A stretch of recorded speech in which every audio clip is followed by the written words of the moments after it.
So back to the channel guys, this is Shubham Vajpayee. जैसा कि हमने आपसे वादा किया था कि मैं आपको अपना ज्वाइनिंग लेटर दिखाऊंगा, नियुक्ति पत्र दिखाऊंगा कि किस प्रकार का होता है, क्या चीज़ें उसमें लिखी होती हैं। और हर एक एस्पिरेंट्स का एक सपना है इस कागज़ को प्राप्त करने का, सबका एक ड्रीम है कि हमारे हाथ में भी ये ज्वाइनिंग लेटर आए एमपी पुलिस कांस्टेबल का, एमपी पुलिस का। तो वो ज्वाइनिंग लेटर जो है आज हम इस वीडियो में आपको दिखाने वाले हैं। और ऐसी ही इंटरेस्टिंग जानकारी, ऑथेंटिक जानकारी, सही जानकारी हमारे चैनल के माध्यम से आपको मिलती रहेगी। उसके लिए आपको बस इतना करना होगा कि हमारे चैनल को सब्सक्राइब कर लीजिएगा, वीडियो को लाइक कर दीजिएगा, नोटिफिकेशन को ऑल पे सेट कर लीजिएगा। सब्सक्राइब बटन के बाजू में जो है बेल आइकन बना हुआ है, एक घंटी बनी हुई है, उसको ऐसे दबा दीजिएगा, तो ऑल पे सेट कर दीजिएगा ताकि जब भी कोई मैं नया वीडियो अपलोड करूं उसकी नोटिफिकेशन आपको मिल सके। साथ ही वीडियो को ज़्यादा से ज़्यादा लोगों तक शेयर करिएगा, क्योंकि हमारे चैनल के माध्यम से आपको केवल ऑथेंटिक और बिल्कुल सही जानकारी आपको दी जाती है। उसी क्रम में आज हम आपको ज्वाइनिंग लेटर दिखा रहे हैं और इसके पिछले वीडियो में मैं आपको फाइनल रिज़ल्ट भी दिखा चुका हूं, फिज़िकल के लिए कॉल का रिज़ल्ट भी दिखा चुका हूं, और भी सारी चीज़ें हैं जो मैं समय समय पर आपको अपडेट करता रहता हूं। तो चलिए आज हम नज़र डाल लेते हैं ज्वाइनिंग लेटर पर, किस प्रकार से ये ज्वाइनिंग लेटर है। तो मेरी पोस्टिंग हुई थी कार्यालय पुलिस अधीक्षक जबलपुर, मतलब जबलपुर ज़िले में मेरी पोस्टिंग हुई थी कार्यालय पुलिस अधीक्षक जबलपुर के अंतर्गत। और यहाँ पर लिखा हुआ है आदेश लिखा हुआ है, आरक्षक भर्ती परीक्षा वर्ष 2017 में निम्नलिखित चयनित उम्मीदवारों को जिला संवर्ग में आरक्षक जीडी के पद पर 6वें वेतनमान में ₹5200 से 20,200 रुपये, ग्रेड पे 1907 में वेतनमान में निर्धारित मैट्रिक्स 19,500 और 62,000 के अनुसार तथा तिथि से 2 वर्ष की परिवीक्षा अवधि। इसको ध्यान दीजिएगा कि आप 2 वर्ष तक जो है परिवीक्षा अवधि पर रहेंगे। शायद जो है नया आदेश है उसमें 3 वर्ष है या 2 वर्ष है, इसमें आप थोड़ा सा डाउट है, लेकिन परिवीक्षा अवधि मिनिमम आपकी 2 वर्ष रहती है। उसमें आपको 70%, 80% ऐसे वेतन मिलता है, फिर तीसरे वर्ष से जो है 100% वेतन मिलता है। तो ठीक है, ये 2 वर्ष की परिवीक्षा अवधि पर जो है निम्नलिखित शर्तों के अधीन नियुक्त किया जाता है। यहाँ पर रोल नंबर होता है, उम्मीदवार का नाम, जहाँ कर मेरा नाम लिखा हुआ है, पिता का नाम लिखा हुआ है, जन्म दिनांक लिखी हुई है, जाति संवर्ग लिखा हुआ है और स्थायी पत्राचार का पता लिखा हुआ है। और यहाँ पर पॉइंट नंबर 2 लिखा हुआ है, मध्य प्रदेश शासकीय अस्थायी एवं अर्धस्थायी सेवा नियम 1960 के नियम 2 का 12 का के अनुसार उपरोक्त अभ्यर्थी की सेवा किसी भी समय विभाग द्वारा अथवा अभ्यर्थी द्वारा 1 माह का नोटिस अथवा उसके बदले में 1 माह का वेतन तथा भत्ते अथवा ऐसी नोटिस अथवा उसके बदले में 1 माह का वेतन व भत्ते का भुगतान किए बिना सेवा छोड़ने पर नोटिस अवधि या उस अवधि में कम पड़ती तो अवधि के नोटिस वेतन की राशि उससे भू राजस्व की बकाया राशि के समान वसूल की जाएगी। ठीक है।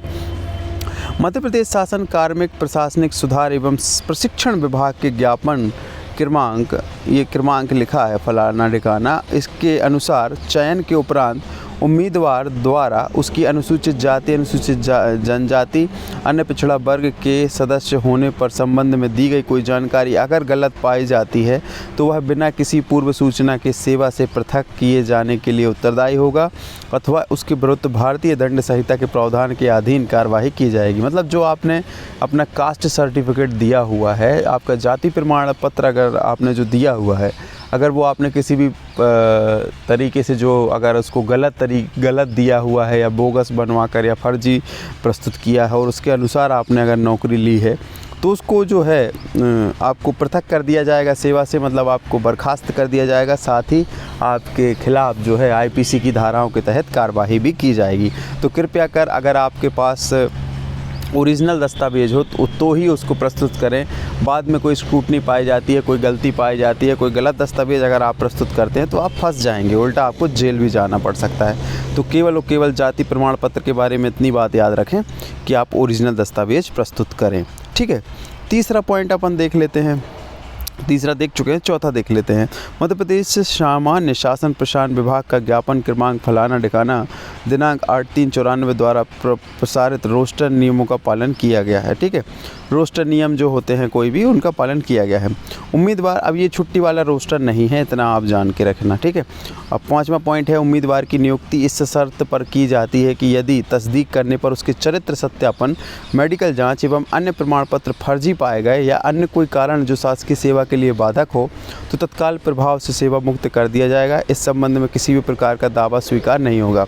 आपने अगर चरित्र सत्यापन में कोई घोटाला किया है या मेडिकल जांच में कोई घोटाला किया है या कोई अन्य दस्तावेज है जो प्रमाण पत्र है उनको फर्जी तरीके से प्रस्तुत किया है, तो अगर उस पुलिस विभाग ने इस चीज़ को पकड़ लिया तो आपकी जो है नौकरी से आपको हटा दिया जाएगा। ठीक है, ये बहुत ही महत्वपूर्ण वीडियो है। आपको लग रहा होगा कि मैं ये क्यों बता रहा हूँ, लेकिन जब आपको ज्वाइनिंग लेटर मिलेगा और आपको किन किन चीज़ों का ध्यान रखना है उसकी जानकारी अगर आपको पहले ही हो जाए तो कितना अच्छा होता है। इसलिए ये वीडियो आपको बहुत महत्वपूर्ण हो जाता है, ताकि आप भी सभी ओरिजिनल डॉक्यूमेंट प्रस्तुत करें, किसी भी प्रकार का कोई फर्जी दस्तावेज प्रस्तुत ना करें। पॉइंट नंबर 6 है, मध्य प्रदेश वित्त विभाग के ज्ञापन क्रमांक के अनुसार 2/7/2005 के अनुसार दिनांक 1/5 अथवा उसके बाद नियुक्त होने वाले कर्मचारियों के लिए परिभाषित अंशदान पेंशन लागू है। यहाँ पर अंशदान पेंशन से मतलब है कि आपको एनपीएस वाला पेंशन सिस्टम मिलेगा, जिसमें 10% आपका कटौती होगा वेतन से और 14% जो है गवर्नमेंट कंट्रीब्यूशन करेगी। उदाहरण के तौर पर अगर आपकी सैलरी 20,000 रुपये है तो 20,000 का 10% 2,000 रुपये होता है, तो 2,000 रुपये आपका पेंशन के लिए कटेगा और प्लस 20,000 का 14% मतलब 2,800 रुपये जो है गवर्नमेंट का कंट्रीब्यूशन होगा।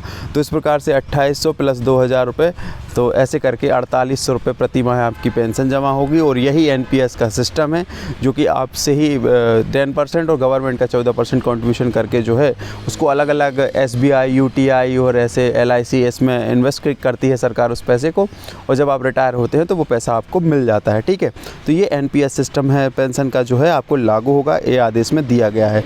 फिलहाल अभी मध्य प्रदेश में पुरानी पेंशन योजना लागू नहीं है, ठीक है, अन्य राज्यों की तरह। इसके बाद हम पॉइंट नंबर 7 की बात करते हैं कि अभ्यर्थी के 2 से अधिक जीवित बच्चे होने का प्रमाण मिलता है, जिनमें एक का जन्म 26/1/2001 या उसके पश्चात हो तो नियुक्ति का पात्र नहीं होगा, उसकी सेवाएं समाप्त समझी जाएंगी तथा आवेदन पत्र में असत्य जानकारी प्रस्तुत करने के लिए उसके विरुद्ध वैधानिक कार्रवाई की जाएगी।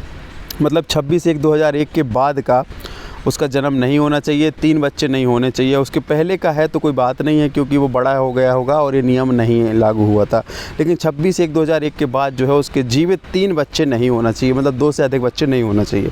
वो व्यक्ति जो है मध्य प्रदेश में सरकारी नौकरी पाने का पात्र नहीं है जिनके 3 बच्चे हैं 26/1/2001 के बाद। ठीक है, ये नियम है 7वां पॉइंट, आप इसको देख लीजिएगा। इसके बाद हम बात करते हैं अगले नियम की।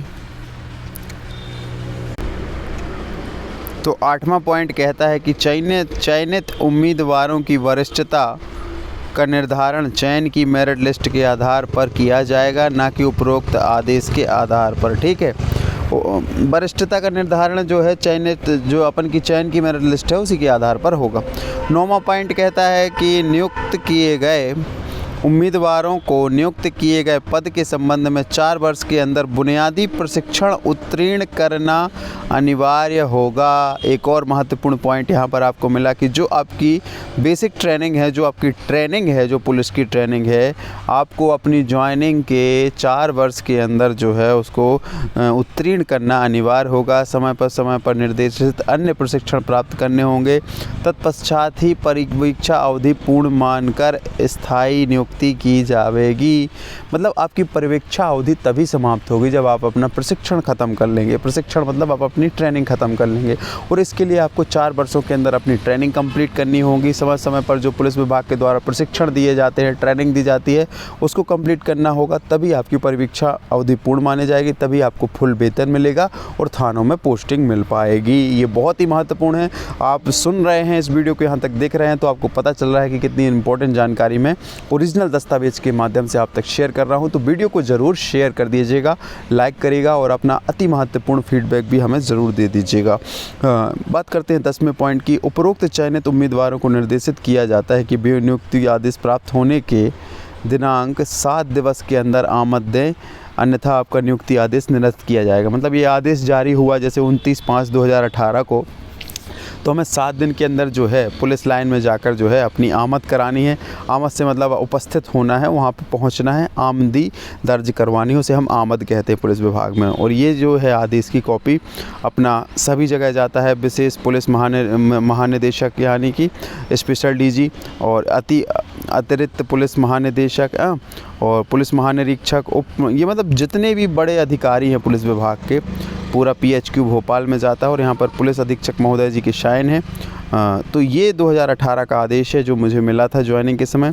तो इस प्रकार का जो दस्तावेज़ है, इस प्रकार का जो आदेश है हमें प्राप्त होता है पुलिस विभाग के द्वारा जब हम ज्वाइन करते हैं पुलिस विभाग में।